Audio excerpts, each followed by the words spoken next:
So for today's class, we will um, learn a new thing called a Jacobian, and I'll just then show you how to use the Jacobian to do inverse kinematics, which is given the positions of some point on the system, typically the end effector or the say the foot position, then you can find the angle such that the foot will trace a particular path. So just like usual, download the template underscore write data 2.zip. It's available on tiny.cc/MuJoCo. Then rename it to, let's say, db pendulum underscore ik, and then make those three changes we've talked about in the main.c, make file, and run Unix or run Win, depending on your OS. And then if everything is successful, then when you run db pendulum ik or run Unix, then you should see that pendulum which we created for 2 classes back appear on the screen. Okay, so let's just do that, and then we can continue from there.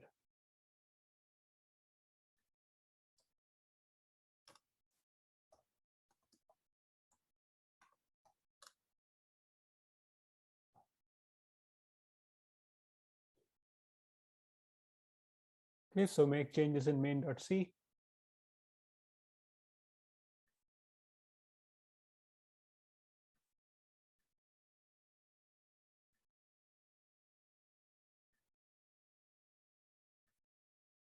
Okay, here is main.c. So line 28.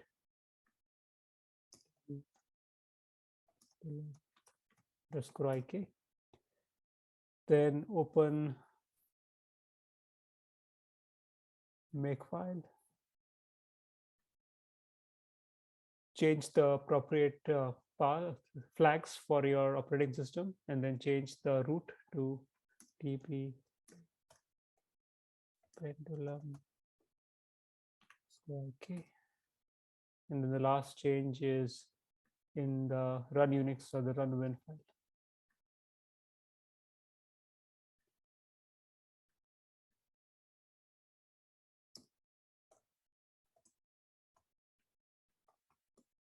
Okay, so all the three changes done.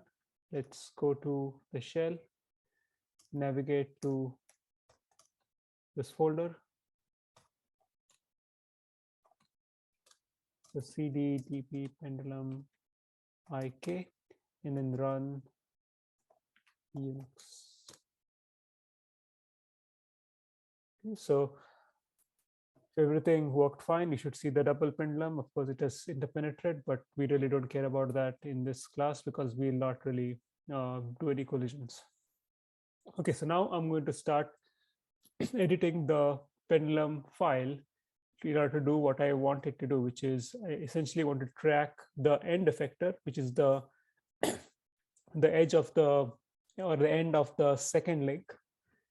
So open double pendulum.xml.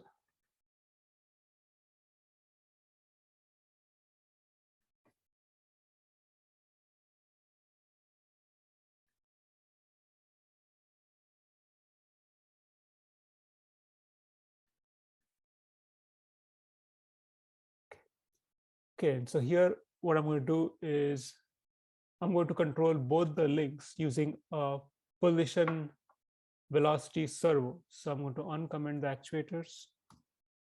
Okay, totally get rid of the torque control, and I'm only left with position and velocity servo. So change this name to say p servo 1, and let's put a gain of 100, and then velocity servo, change this to 1, a gain of 10, and then copy this 2 lines again and change this to servo 2 on pin 2 with the same kp and kv.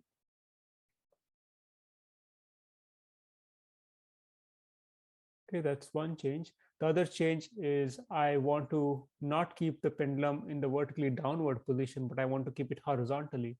And remember, we did this by changing this to 180. So I'm going to set this to 90. And by doing that, it will be horizontal. We can quickly check. So let's check this.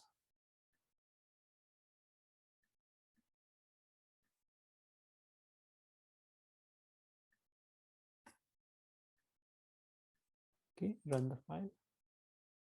And then you see that it is horizontal. In fact, it fell down a little bit, and it went down because this PD control is not strong enough to keep it, to help support it under gravity. So what I'm going to do is, instead of dealing with gravity compensation, I'm just going to turn gravity off. That way we can do things without gravity.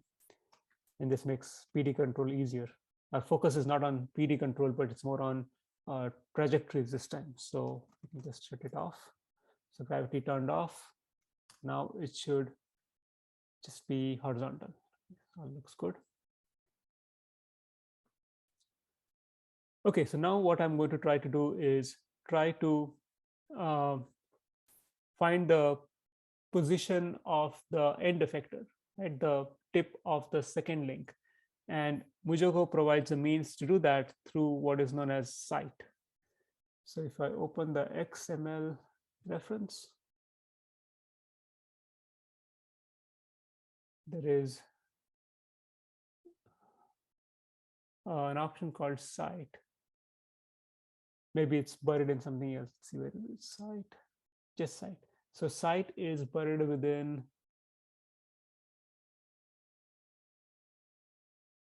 let's mesh material. Oh, I think it's sorry. It's within geometry.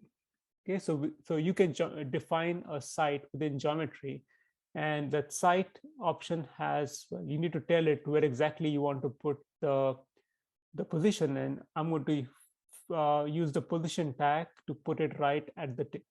So I need to use site within geometry, and you can see that the nesting, that this is the first link, this is the second link, and so I want to pretty much set the site within the second link, because that's where the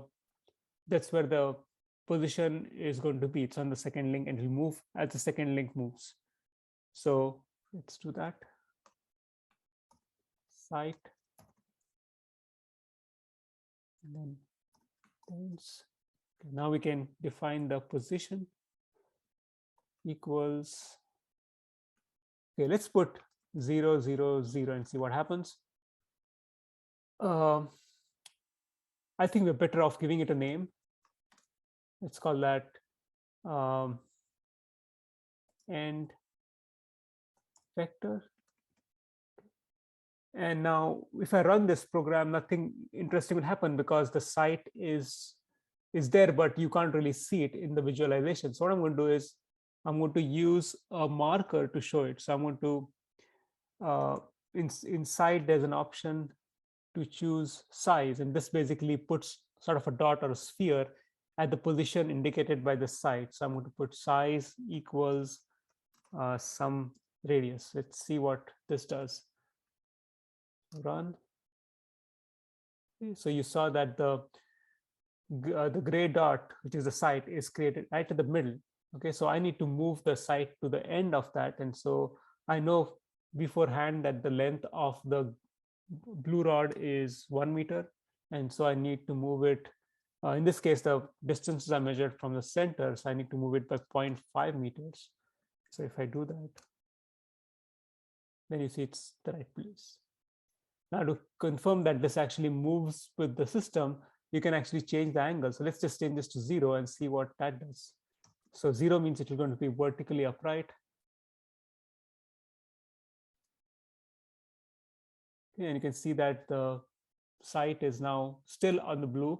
It actually moves with the object because it's within this body, the second body. Okay, let's revert back to 90.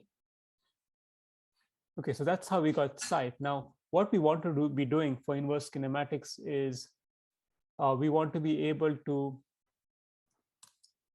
track the motion of the site, right? We want it to keep track of it as it moves, as the pendulum or the double pendulum is moving. So there is a way to do that using sensors. So if you go back to the documentation, sensor.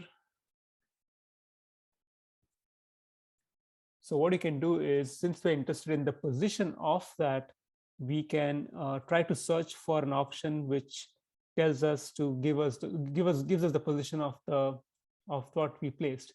So if you go through this, that's that's the one which corresponds to the position of the joint. This is not a joint, it's a site. And so there's not anything for site specifically, but what can be done is each object within MuJoCo has a frame attached to it, and we can use the frame pos to get the position of the object. So all I need to do is use frame pos with for the site, right? And then I just have to give it the right name, and then it will know that I'm trying to get the position for the site which was defined with the name in my XML file. So the way this goes is uncomment sensor. We don't need this. Let's get rid of this. And then here we'll change to frame pos. Okay, so that's defining, we want the position of the frame. The name of we need to give what is known as an object type. So the object type in this case is site, right? Those are the options. And then we need to give it, well, we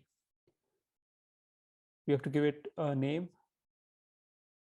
So object name, it's a string and it's required, right? We have to give that, otherwise it will give an error. So object name equals, I guess we can call it end-effector position. Okay, so that will give us the position. We also need the velocity of that. And I'm just creating the velocities just because I'm curious to see what the velocity is. So velocity is frame pos. There's something called frame linval, which will give the linear velocity. If you're interested in the angular velocity, then you will use frame angval. So let's use frame linval. Again, it goes the same way, object type, site, and then you need to give it an object name. So let's just do that. Copy this, frame linval, site, end-effector velocity. And that's about it. So now we've basically defined the site, and we've seen the site using this size, but in the main code, we'll be able to access the position and velocity of this sensor, which we've defined using, if you remember, we use something called sensor data to do a position PD controller. So we're going to use the same information to get the position and velocity of the site. So let's go to main.c and see how to get the position of this sensor. So we don't need this anymore. Let's go here. Okay, so the best place to put this is, and we want to keep accessing it because eventually I'll turn gravity on and it will move. So the best place is to probably put it in the my controller. So if you scroll down all the way to line number 183. Okay, let's try to print that. Now, this is for each, so the frame position is given as in terms of the Cartesian position of the site, which would have 3 numbers associated with it. There is a X, there's a Y, and there's a Z. And so the way MuJoCo numbers things is basically this, since it's defined first, there's a sensor 0 is going to be the X position, sensor 1 is going to be the Y position, and sensor 3 is going to be the Z position for the position of the end effector. If you want the velocity, it will continue counting from there. So it will be 0, 1, 2 was for position, 3, 4, 5 would be for velocity. So if I want to access it, all I need to do is say printf %f. So it'll be the sensor data. That's how you access sensor data. And I say it's a sensor 0. And then the sensor data 1, the sensor data 2. And that should be the position. Okay, we can quickly check this because we pretty much know what the position would be. It's a 1 meter, each link is 1 meter long, and right now it's horizontal, which means that the position of the end effector should be, the X position at least should be 2 meters. The Y and Z depends on where the where this particular link is a problem here. Unrecognized name sensor. So there's a problem in the model.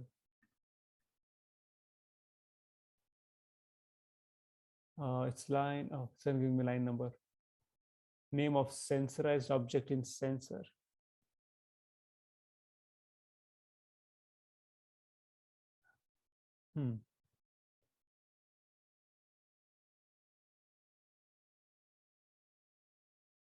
Okay, let's, I can't figure this out. Let's just get rid of this, see if this works.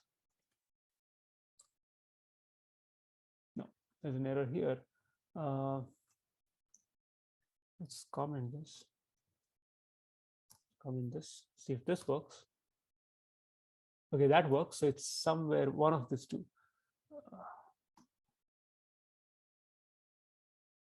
Maybe I got this name wrong, object type.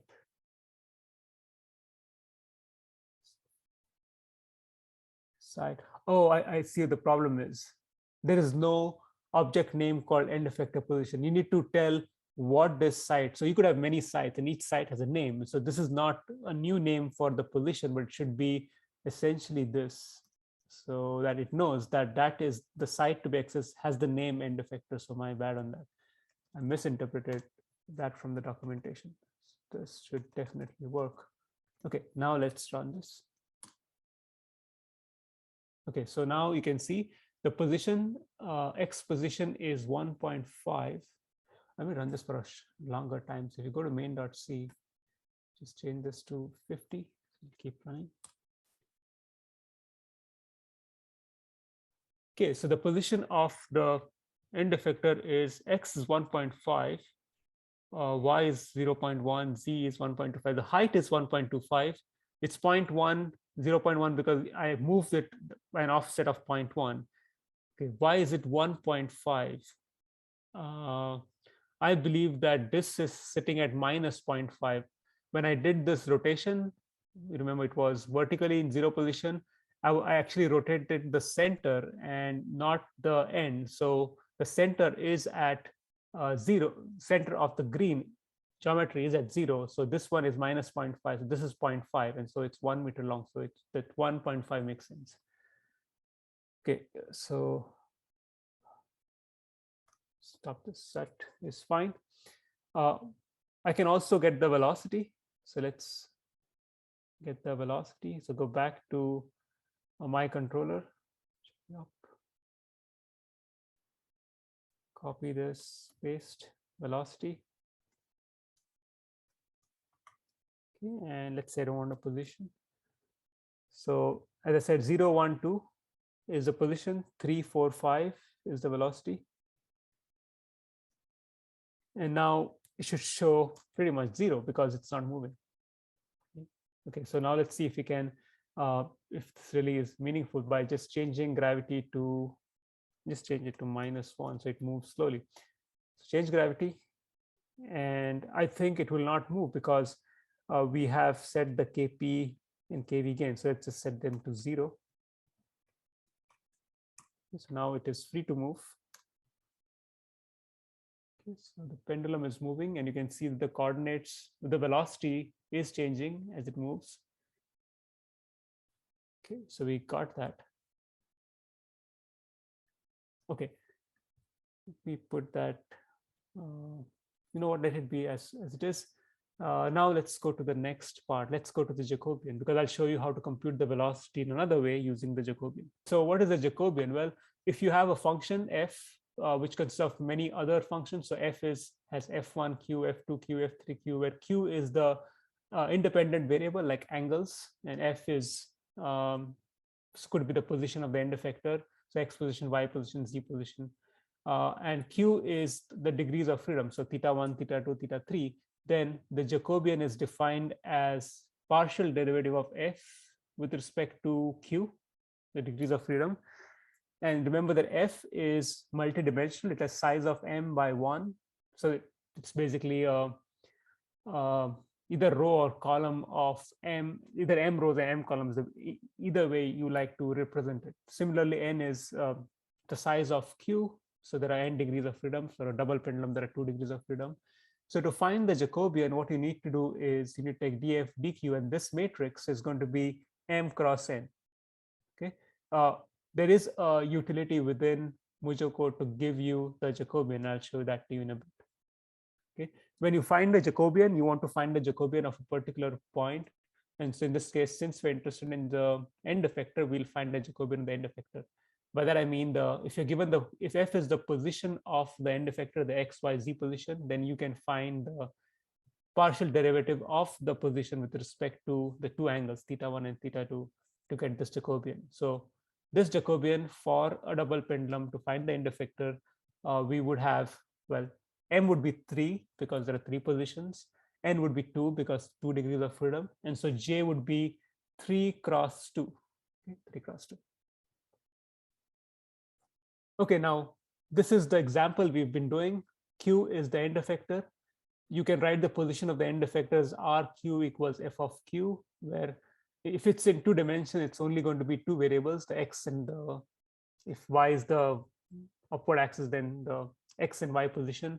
If you want to find the velocity, you take the derivative, and this involves the chain rule. So df dq times q dot, where df dq is j.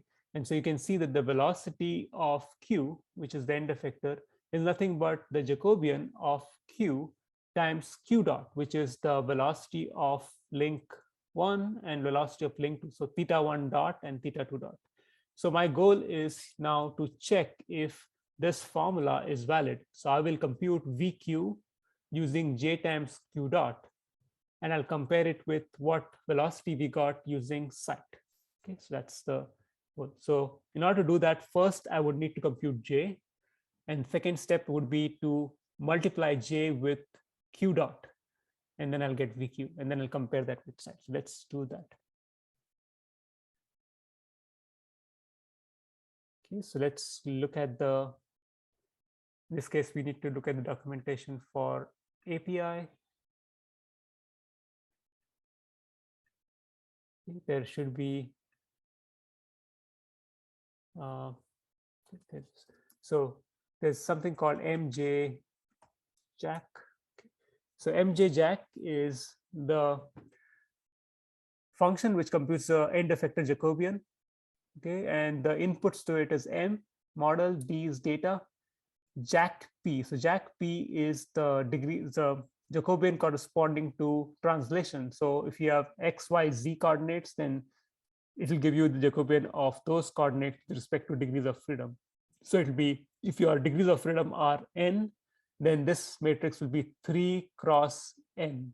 Okay, so this Jac r is that for the rotational component. So in this case, we don't quite have a 3-dimensional rotation, but if the object is rotating, then it will give you the Jacobian of the rotations, the 3 rotations with respect to the degrees of freedom.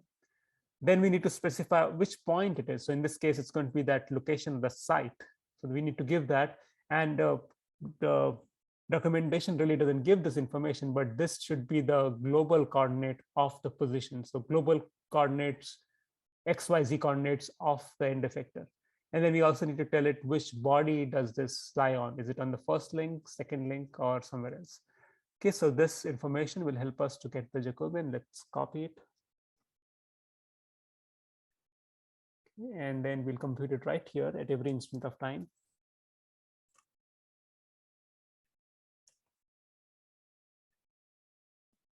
Okay, so let's see what's needed. So MuJoCo needs m, it needs d. I need to define Jac p, and you can read the documentation. Says that if you're not interested in Jacobian of the rotation, then you can just pass null. Do not bother. Then we need to give the point, and then we need to give the body number. Okay, let's identify these things. So what is Jac p? This is something which is the output of the process of computing the Jacobian. So this will be double. So you'll see this, the dimensions, well, not this. So the dimensions of Jac p is 3 by nv, which means that it's going to be 3, that won't change, but the NV is the degrees of freedom. So there are 2 degrees of freedom. So it's going to be 3 times 2. So that's going to be 6. So I need to define this, initialize this with 6 components. Then I need to define point. So that would be double point. And this is going to correspond to the global position of the point I'm interested in finding the Jacobian of, which happens to be the site, right? So I need to give the position, the XYZ position of the site. So which is going to be this. So let's take this 3 equals. So just giving the XYZ location of the site. And then body should be an int. If you look over here, int body. So the way MuJoCo numbers bodies is the ground is body 0. 1 is going to be the link 1, which is connected to the ground or world. And then link 2 is going to be the second link of the pendulum, which is connected to link 1. So I need, in this case, I need to specify body equals 2. Okay, so with that, I think I'm all set to get the Jacobian. So what I'm going to do is make me just print the Jacobian. So printf %f %f. So that's going to, let's get the first 3 components, 0.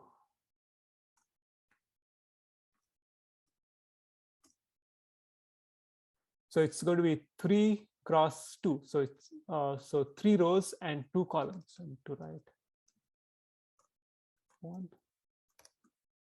Okay, so that's going to be my first row.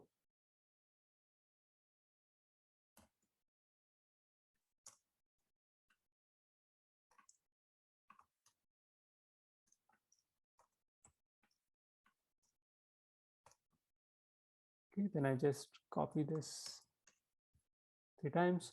0, 1, 2, 3, 4, 5, and then just to show its end for display, I'm just going to put this. Okay, so now I should print the Jacobian, which is 3 cross 2, 3 rows, 2 columns. Okay, and I think it's okay to print the velocity too. Okay, let's just go. Okay, so you can see that it's printing the Jacobian. One thing to note here is that the coordinates, the second row is 0. Okay, and the reason why it's 0 is because that's the Jacobian of the y coordinate.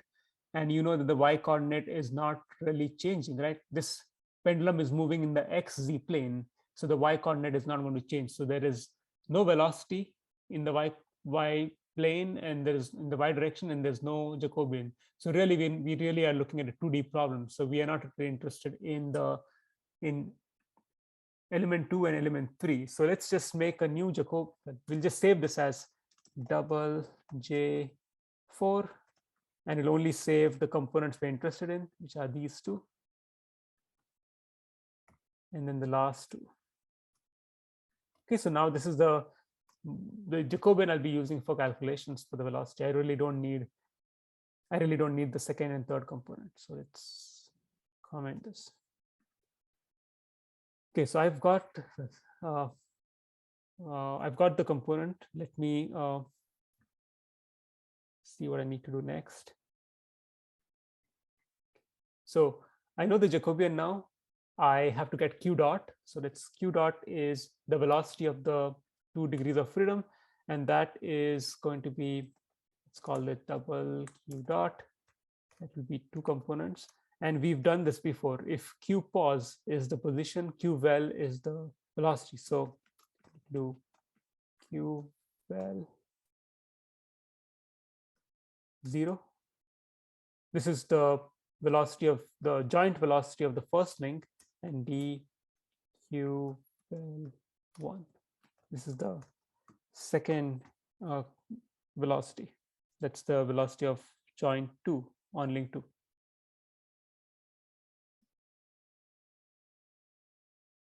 Okay, so with that, we have got q dot, And now what remains is to find VQ, which is the multiplication of J times Q dot.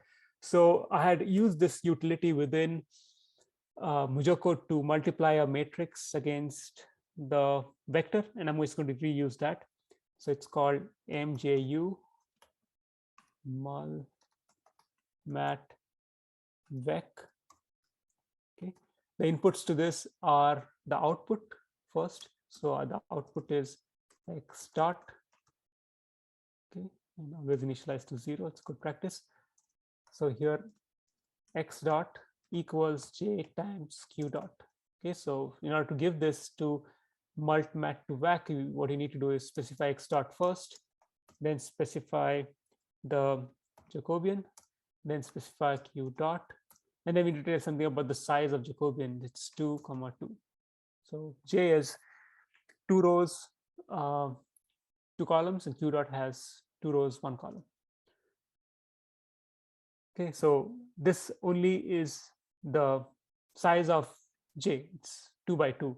You don't need to define the size of Q dot, because we know that the columns of Q dot are obviously 1, but the rows of Q dot are going to be 2, right? If it's not 2, then it's not compatible with J. So we only need to specify the size of J, or the matrix here, in order to make sense of this multiplication. So x dot, by the way, is going to save the velocity, and I can just make it, print it. So velocity using Jacobian x dot 0, x dot 1. Okay, and here is the velocity using sensor data. I'm just going to copy that quickly and paste it right here. And remember, this is giving me velocity using sensor data. So remember, I'm finding the x, y, z velocity, but really the y velocity is 0. So I'm just going to get rid of this. And so now I should see both of them printed side by side. So if everything is right, then these velocities are the same. So VQ. Okay, let's see what we get. Okay, we get an error. Okay, so there's an error on line 205.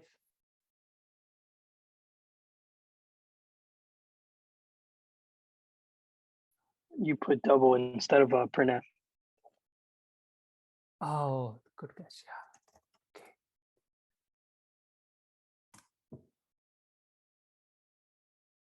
Okay, so the animation looks good. It's really hard to see this. Let me quit. Okay, so these are the things you want to see, and they should match. So this time, the velocities are the same, computed both ways. They might be off slightly, right? They're off by 3rd or 4th decimal place, but that's not too bad. If you go scroll up, here they're right too, okay too. And then if you go down somewhere just to see the variability, they look good. So they are pretty much the same. So this is just showing you that you can compute the velocity using the Jacobian. Let's move on to the next part, which is, I think, the most interesting part, which is using the Jacobian to find to do inverse kinematics.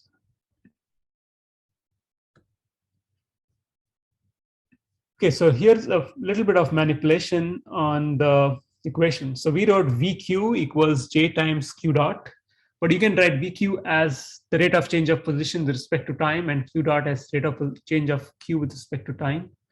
And you can basically eliminate dt, and you get delta RQ equals J times delta Q. Okay, this is just the same equations written slightly differently.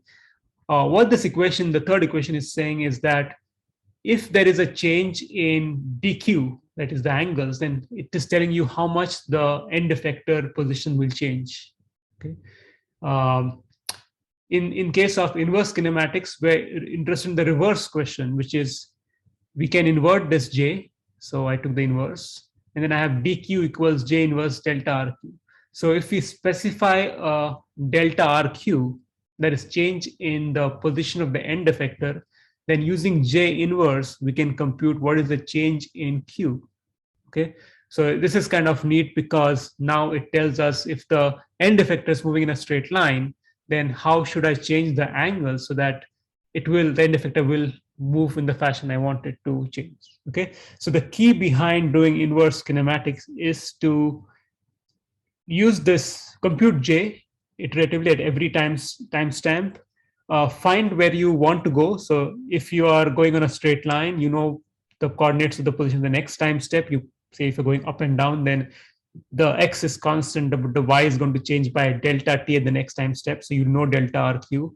You multiply the two, and then that tells you how much you need to change the position of the joints. So I'm going to use this formula in order to update my q. Okay, and the way it's done is because I know what profile I want to trace. So what I did was I'm going to do a simple example where the end effector is told to trace a circle with a given radius. Okay, and I'm going to start the pendulum in such a way that the arm is slightly bent. And the reason I do that is because if the arm is not bent straight, then the Jacobian actually is singular. So when you invert it, you get infinity, and that's not good. So one of the issues with using the Jacobian is that it's not tolerant to cases when there's a singular configuration, which implies that the Jacobian has a determinant equal to 0. Okay, so I'm going to use this configuration. So I'll start with this configuration. I know what that configuration is beforehand. And it's actually not very hard to guess. You can just keep trying different values. I'm going to assume that this point where it starts is basically the x-axis. And so in order to find this position, it's going to be, you can see that if the center is x comma y, x0, y0, then this point is x0 plus r comma y0. It's kind of obvious. So once I start from here, I need to give this path, and the best way to give the path is through the parametric equation for a circle, which is x equals x0 plus r cosine t and y equals y0 plus r sine t. So it's kind of important to initialize it in the right way and then give the curve. So first step is I'm going to initialize the position of the manipulator in this position. And once I do that, I will then update the q so that it can trace the curve. Okay, so let's do that. Okay, so first is getting the pendulum ready for our inverse kinematic experiment. So what we'll do is we'll turn gravity off.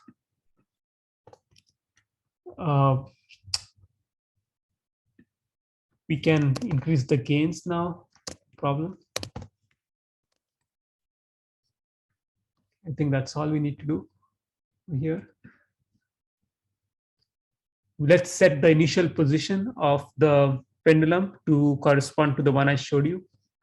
So I kind of know what that looks like. So what I'm going to do is I might have to reuse this initial position again and again. So I'm just going to define global variables called, let's say, q init, which sets the two angles of the pendulum. Now I know that one of them is some negative value, right? So I kind of know this because I did this ahead of time. I would set minus 0.5 for the first link and 1 for the second link. Okay, so once we have this, now we need to set it.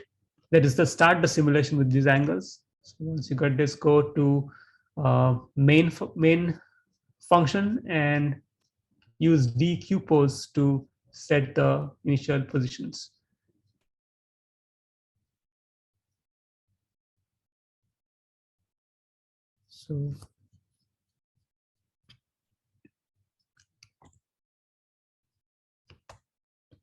So right here, the pose 0 equals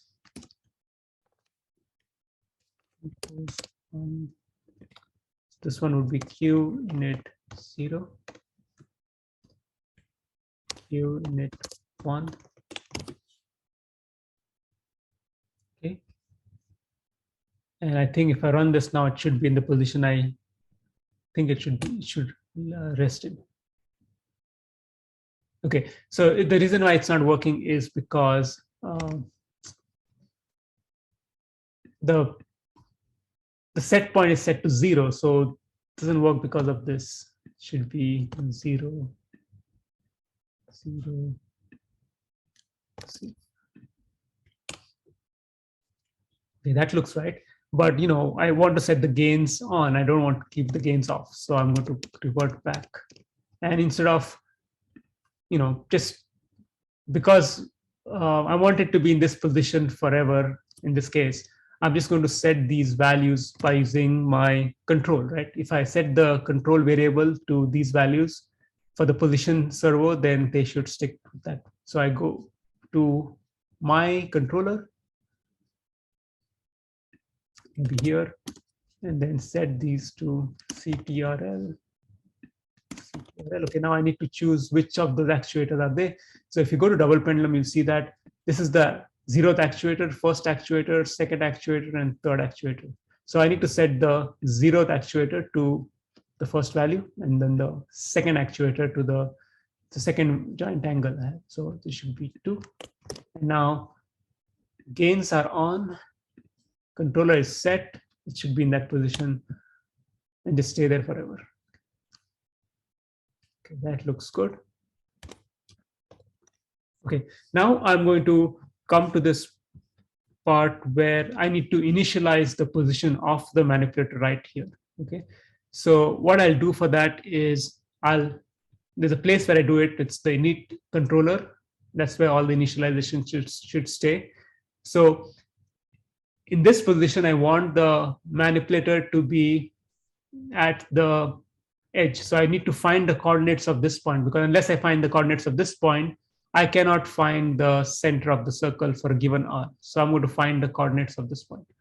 Now I could use, I'll use that sensor data variable, right? This one is helpful to find the position of the site. So that's what I'll have to use. And I have to use it in the init controller because I have to initialize the center and so on. So let me go to init controller, copy paste this. Okay, and I'm not really concerned about the y components. Let's get rid of this. Okay, so it's in the xz because we're in the xz plane. Okay, so with this, let me try to run this. Okay, so what I expect to see is that the position should be printed once, the init controller, because init controller is run once, and it should give me something like 1.5, I think for x, and y was, I think, 1.25. But if you see here, it gives me 0, 0. And the reason it gives me 0, 0 is because it has, at this point, not done any computations. It has not run through MJ step. MJ step is the one which integrates this equation ahead of time. Now, you could run MJ step, and you'll see that it updates it, or there's another way to do it. There's another function called MJ forward. Let's try MJ step first. And then see what. So MJ step m comma d will actually print. So remember, I need to call it before I call position, because this basically sets the state. So if we do this and run, you see that now printed because it updated the simulator to give me the position. There's another way to do this, which is using this command call, this function called MJ forward. Okay, comment this out and run this. Okay, so this also printed the position. Okay. MJ step does one-time integration, while MJ forward doesn't do the integration, but stops at the point where it computes the right-hand side and the left-hand side, the mass matrix and the Coriolis force. So I use MJ forward, it works, and we have the sensor data. So what we've got is, let's see, what we've got is this position. Okay? Now this position, we know we want to start such that x0 plus r is the x position and y0 is the y position. In other words, we know that x0 plus r is this, and y0 is the second variable. Okay. So let's say we fix the r. Let me just choose some random value for r.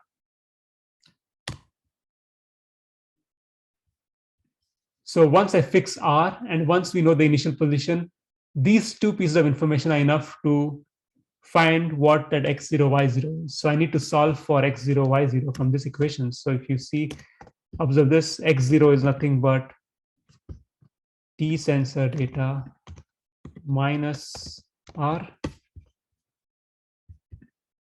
right? Just from looking at this, and y0 equals t sensor data. Okay, and I'll call this double. So once I have this in the initialization, I can then use it in my controller in order to compute that DQ and so on. So let's run this to see if everything works fine. Okay, it looks good. Okay, let's move on. So we've got these variables. Now I need to use them in my controller, right? Because every instant of time, it needs to query that position. So then the problem is I can't have access to this. So I could pass this to my controller as a variable, but I think I'm better off just defining these externally. So let's just define these variables externally. In fact, it's best to keep the R outside. So let's just take this, close this, delete all that, and then go up and define them as global variables.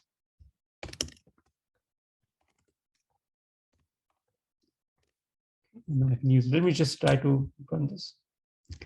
There's a problem. There's a problem with these because of something like this. Now, this is something which may not occur if you are using on Windows or Ubuntu. Looks like it's a very specific Mac problem. In Xcode, there is a variable y0 which has been defined in such a way that you cannot reuse it anywhere in the code. So for Mac, you need to change this variable to something else, just how they've written the code for in Xcode. So I'm going to have different names for it. I don't know. You can call it, I think x_0 would be fine. So x0, you go down, I need to change that variable again. So if you're in Ubuntu and Windows, you should be fine, I think. Okay, that works fine. So that's done. Okay, now let's try to use that inside my controller. Right here. Okay. So first thing I need to do is let me see the. Okay, I'm going to use this equation. So let's write it down, and then we'll work our way backwards. So I need to use dq equals j inverse times dx. Okay, and then that would give me q should be updated with q plus dq. And then I should call CTRL equals the new q. Right? This is basically what I'm trying to do with what I have got so far.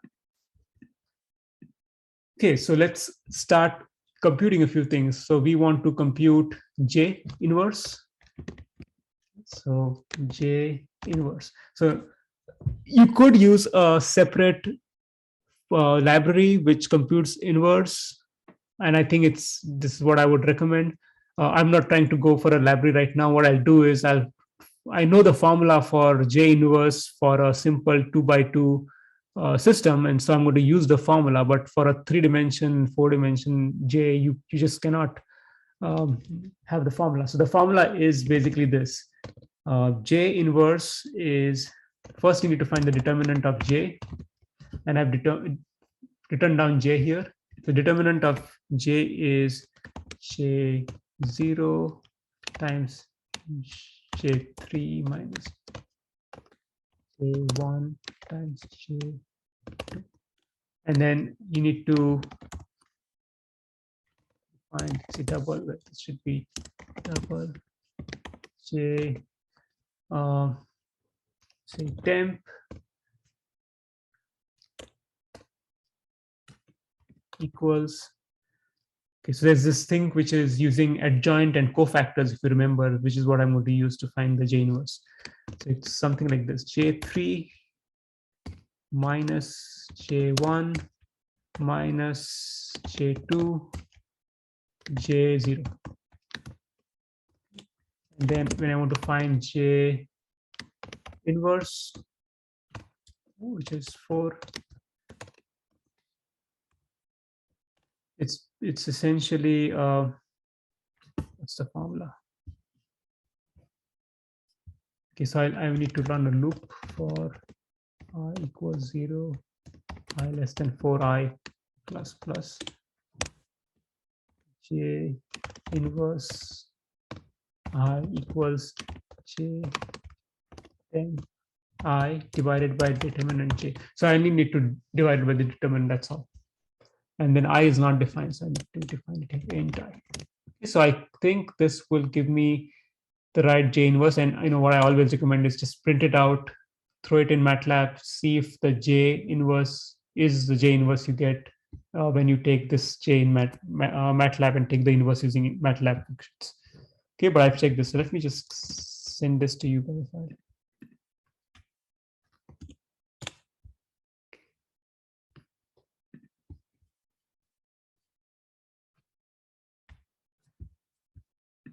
Okay, let me run this just to see if it works. If there's an error, looks good.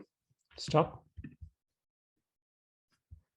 Okay, so I've got J inverse. Now let's try to get dx. Now, what is dx? Dx is the change in the x position. So if I want to find the change, I need to find the current position of x. So the current position of x is available to us in these sensor data values.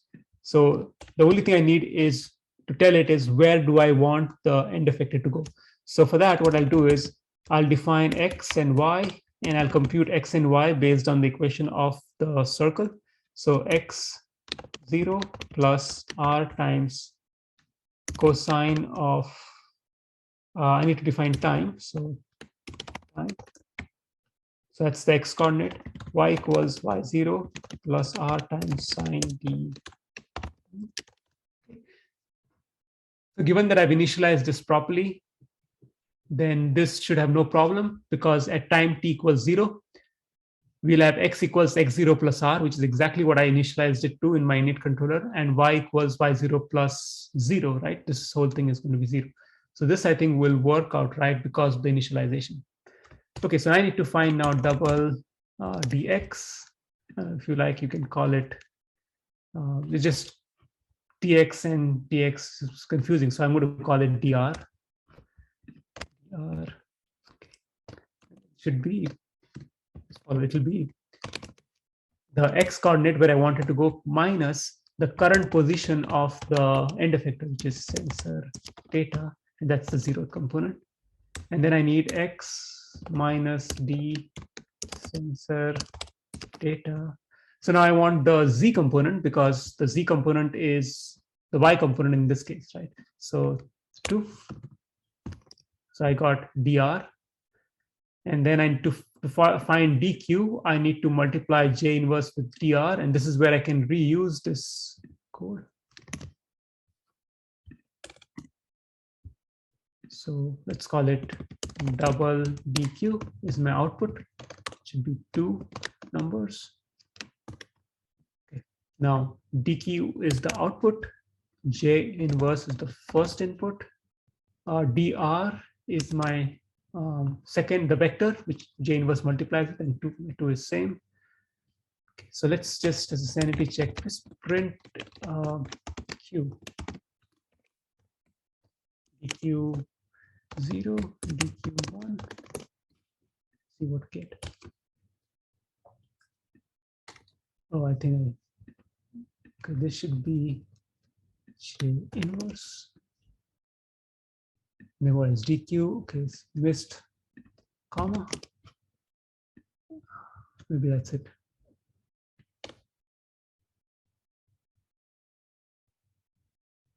Okay, so these numbers are changing like crazy, but they should, well, in this case, I've set it to this, and then it just keeps increasing because dq is just not moving anywhere, and that's why they change by such a big amount. They should actually change by a little bit. So let's just get rid of this. We don't need it, and use it here, where we will now update. So you know what, maybe I should do it this way.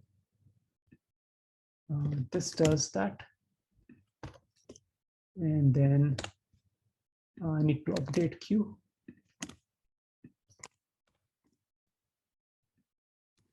And then do control. I'll do this in one step, these two things.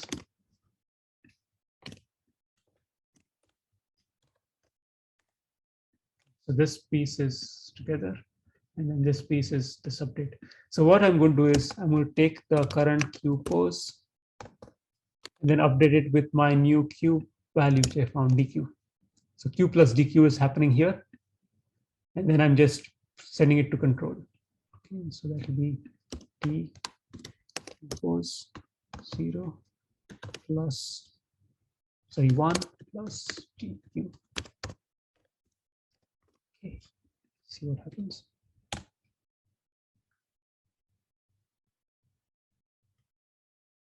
Okay, it looks like it's going, tracing a circle. But if you want to really be sure, we want to go to MATLAB, plot it, and see how it looks. This is actually taking a lot of time. 50, I think I set it to 50 seconds. Let's just set it to like maybe 10 seconds. Or 10 seconds is good enough.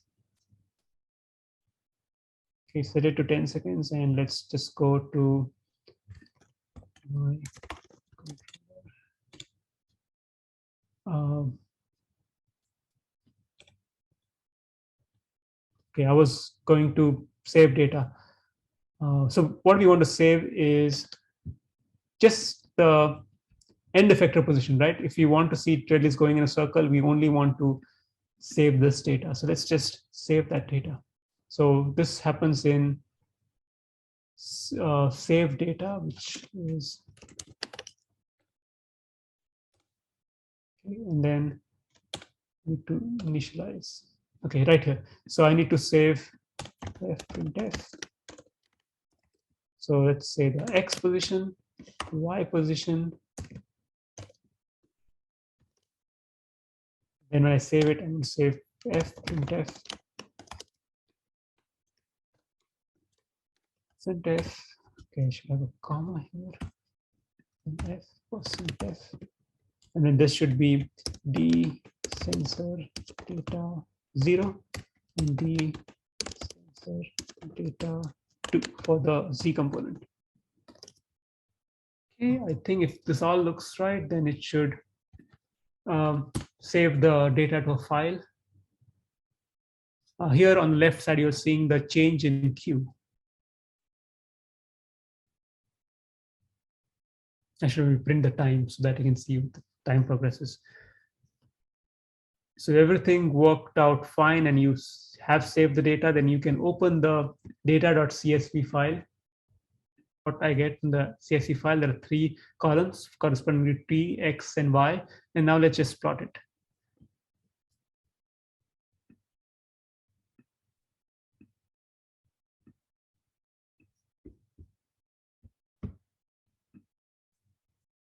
Okay, so we can open the main.m. Okay, for some reason it ran something else. This is what I got. There are 3 plots. There's one for time versus the number of points. This is for X is a function of the points, and then Y is a function of points. So it looks like what should be like sine and cosine, but the best way to verify this is to make a plot of Y versus X, right? So let's just do that. So this is corresponds to, well, maybe I don't need this. Let's take this. Just on one figure. And that figure should have 2 things. So the first index is time, the second index is X, third index is Y position. And I think that's about it. This should be, the Y label should be the third index. The X label should be the second index. Okay, so this is what I got. It looks like an ellipse, and that's because I've not adjusted the axes. The axes are not equal. So I need to go here. It says axis equal. Right.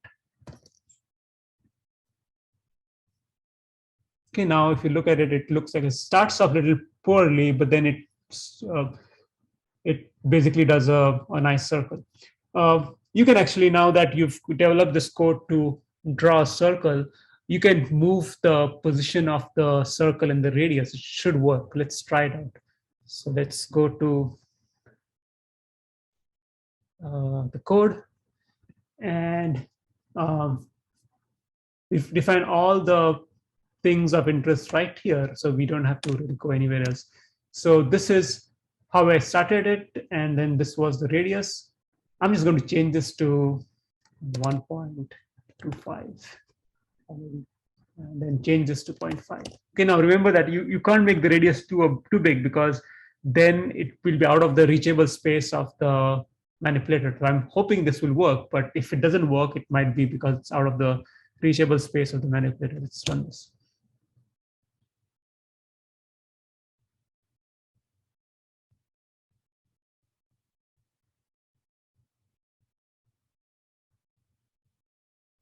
Okay, and then we can look at this in MATLAB. So run the same code. Okay, this is what I get. It's a bigger circle, 0, I think 1.1 to 1.1. So radius is 0.5, so diameter is 1. Maybe I wanted to do something more ambitious. So let's try what happens if you put 0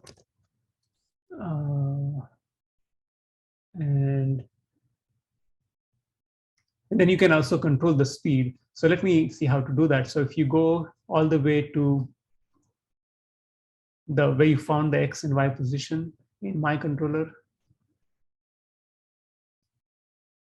okay, we can change the speed by setting how fast we want this to go. So what I can do is I can just define a frequency variable here. So let's say omega.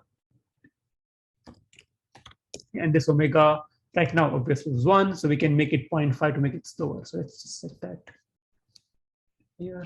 Double is 0.5, and now let's run this.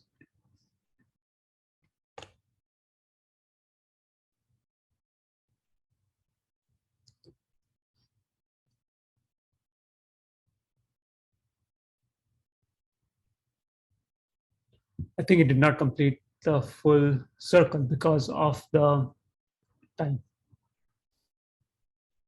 Yeah, so this is what it did. It just didn't go for the full circles. But if I had run it for a longer time, then it would have completed the circle. So you can actually take this and change the curve. You can make it go in straight lines. You can make it do curves or whatever curve you like, and then it should draw it. The only caveat I can think of this method is that, this method works when you want to find small changes in the variable. So from here, if I want to go from this point, if I want to go slightly up, then this dx, dq will work. But if I want to go from here to this point, suddenly, then this approximation does not work, because you just can't. This is based on linearization of the equations. By the equations, I mean the Jacobian here. And so it will not work if you want to make big changes. So as long as you're doing small changes, this will work. If you want to make big changes, then you need some kind of a nonlinear solver.